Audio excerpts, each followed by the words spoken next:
요한복음 1장 1절에서 5절 1월 1일 말씀입니다. 우리 1절만 먼저 읽고 시작하도록 하겠습니다. 같이 읽겠습니다. 요한복음 1장 1절입니다. 시작. 태초에 말씀이 계시니라. 이 말씀이 하나님과 함께 계셨으니 이 말씀은 곧 하나님이시니라. 아멘. 요한복음은 예수님의 행적을 시간 순서로 나열하는 것이 아닙니다. 이미 마태, 마가, 누가복음이 있기 때문에 요한복음은 예수님의 사건들, 대화들을 재구성해서 핵심을 알려주기 위해서 재구성하고 뒤에 해설을 붙이는 방식을 쓰고 있는데요. 요한복음을 집필하면서 가지고 있는 목적이 무엇인지를 요한복음 1장 1절부터 5절까지는 한 편의 시입니다. 이 시가 가장 잘 보여주고 있고요. 이 시에서 요한복음의 세 가지 주제에 대해서 이야기하는데요. 첫 번째 주제는요, 한번 따라하겠습니다. 예수님이 하나님이시다.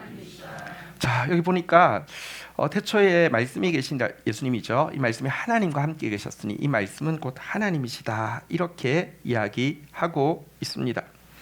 여러분, 근데 왜 예수님이라고 하지 않고 말씀이라는 단어를 써서 예수님을 묘사했을까요? 말은요, 그 사람의 성품과 그 사람의 뜻을 가장 잘 나타냅니다. 진실한 말은요. 또한 말은요, 그 사람의 능력이 어떠한지도 가장 잘 드러내는 것이기도 합니다. 예수님을 말씀이라고 소개했는데요. 요한은 우리는 말씀 대신 예수님을 통해서 하나님의 성품도 알 수 있고 하나님의 뜻, 의도도 알 수 있고요. 뿐만 아니라 우리가 그 말씀에 순종하고 나아갈 때 하나님의 능력도 맛보게 된다. 이런 뜻에서 예수님을 말씀이라고 소개를 하고 있습니다. 근데 사실 하나님께서 우리에게 예수님을 말씀으로 주셨다는 것이 사실 알고 보면 너무 큰 축복입니다. 사실 모든 종교의 기능을 두 가지로 요약하면요, 행동으로 요약하면 하나는 이거고요, 하나는 이거입니다. 무엇이냐고 하면 어떻게든지 위협으로부터 벗어나게 해주십시오. 뭐 재앙이랄지 심판이랄지 위협으로부터 벗어나게 해주십시오라는 마음과 어떻게든지 내 필요한 것 좀 주십시오. 이 두 가지가 종교의, 모든 종교의 사실 원초적인 기능입니다. 그리고 이 두 가지를 좀 더 진하게 자극하면 자극할수록 효과가 팍팍 나옵니다. 한편으로는 심판과 위협을 가지고, 다른 한편은 보상과 기적을 가지고 이야기하면 여러분, 얼마든지 사람은요 그냥 그루밍 돼서 다를 수밖에 없습니다.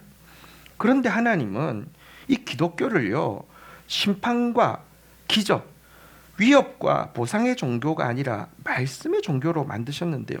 하나님께 있어서 심판과 위협이 어렵겠습니까? 내가 범죄하면 하늘에서 번개치는 게 어렵겠어요? 내가 하나님 뜻에 순종하면 갑자기 주머니가 두둑해져서 보면 돈다발이 들어있는 게 하나님께 어렵겠습니까? 어렵지 않은데 하나님 그렇게 하시지 않으시고 말씀으로 찾아오신다.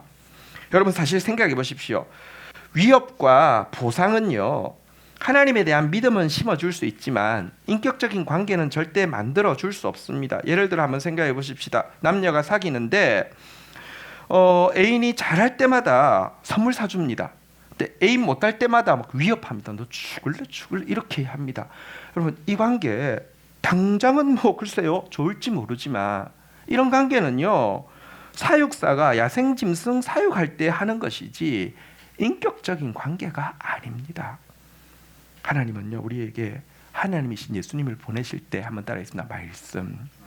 말씀으로 보내셨습니다. 당신의 성품, 당신의 의도, 당신의 능력을 말씀으로 보내주셨다는 것, 이 얼마나 놀라운 일인지 모릅니다.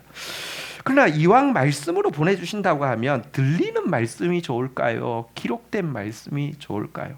여러분, 사실 아침마다 GT할 필요 없이 아침에 눈을 뜨면 얘야 오늘은 어디로 가보구라 이러면 얼마나 편하겠어요? 얼마나 좋겠어요? 근데 왜 기록된 말씀이, 같은 말씀이라도 기록된 말씀의 방식으로 우리를 찾아오셨을까요? 이유가 있습니다. 여러분, 사실 시내산에 도착했을 때 계명을 처음 주실 때는요, 기록된 말씀이 아니라 하나님 직접 음성으로 하셨습니다. 그때 백성들이 죽을 것 같아가지고요, 모세에게 나와서 제발 하나님이 말씀하지 못하게 해주세요. 당신이 가서 대신 듣고 기록해 오세요라고 이야기했습니다. 왜냐고 하면 그 거룩하신 절대자가 말씀하실 때 죄인이 견딜 수 없기 때문에 그렇습니다. 그래서 기록된 이 말씀을 하나님 말씀으로 너희들이 받겠다라고 맹세하며 모세를 통하여서 말씀을 주시겠다, 이렇게 되어 있고요. 또 한 가지는 여러분, 인간에게 아주 고질적인 문제가 있습니다. 무엇이냐고 하면 듣고 싶은 대로 듣습니다. 선택적 청취라고 하는데 요즘은 선택적 청취가 아니라 확정 편향이죠. 진짜 듣고 싶은 것만 듣습니다. 그런데 하나님의 뜻이 음성으로 들린다고 그러면요, 정말 전부 내가 들은 게 하나님 뜻이라고 하면서 종교 전쟁이 거치지 않을 것입니다. 우리가 덮어놓고 신앙생활에서 그렇죠, 성경을 펴보면 하나님의 뜻을 오해할 수가 없도록 정확하게 알려주십니다. 이렇게 말씀으로 우리에게 찾아오셨다, 이렇게 이야기하고 있는데요. 2절 3절에 보면 말씀으로 찾아오신 하나님에 대해서 또 이렇게 소개합니다. 같이 읽겠습니다. 시작. 그가 태초에 하나님과 함께 계셨고, 함께라는 단어가 우리가 느끼기에는 영어로 하면 with로 느껴지는데요, 원어의 뜻은요, towards로 되어 있습니다. 그러니까 이렇게 있는 게 아니라 이렇게 마주보고 있었다라는 것입니다. 3절 한번 볼까요? 같이 한번 읽겠습니다. 시작. 만물이 그로 말미암아 지은 바 되었으니 지은 것이 하나도 그가 없이는 된 것이 없는. 여기 말미암아라는 전치사도 우리가 생각할 때는요, by라고 생각하기 쉽습니다. 예수님에 의해서 만들어졌다는데 원어의 뜻은요, through라고 되어 있습니다. 예수님을 통하여. 이 말은 무슨 말입니까? 서로 의논하고, 이런 뜻입니다.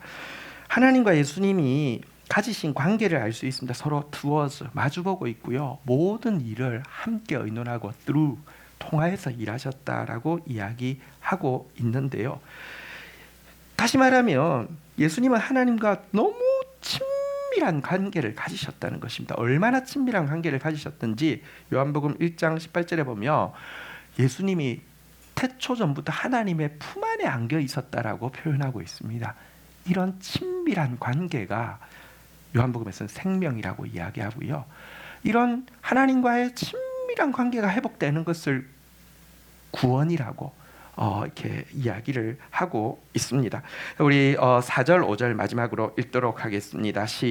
교독하겠습니다. 그 안에 생명이 있었으니 이 생명은 사람들의 빛이라. 5절 같이 읽겠습니다. 시작. 빛이 어두움에 빛이 돼 어두움이 깨닫지 못하더라. 4절 시의 4절에 보면 두 번째 요한복음을 기록한 목적이 있는데요, 그분 안에만 4절 띄워주십시오. 생명이 있다. 그리고 이 생명이야말로 사람들의 빛이다, 이렇게 이야기하고 있는데요, 그분 안에 있는 생명이 무엇이냐? 앞에서 이야기한 하나님과의 친밀한 관계입니다. 그분 안에 있는 빛이 무엇이냐? 이 친밀한 관계를 통해서만 우리가 온전한 구원을 누릴 수 있다는 것입니다. 어쨌든 예수님이 생명의 빛입니다 라는 것이 요한복음의 내용입니다. 사실 현장에서 가늠하다 잡혀온 여인을 모두 돌팔매질을 하려고 할 때 예수님이 너희 중에 죄 없는 자가 먼저 돌로 치라. 근데 그 말에 권위가 있었고요, 그리고 실제 그분은 죄가 없기 때문에 아무도 그 앞에서 돌을 던지지 못하고 돌아갔을 때 그 여인을 향해서는 그냥 돌아가라고 하지 않았습니다. 무엇이라고 했습니까? 요한복음 8장 12절에 보면요, 예수께서 또 말씀하여 이르시되 나는 세상의 빛이니 나를 따르는 자는 어두움에 다니지 아니하고, 한번 따라하겠습니다. 생명의 빛을 얻으리라.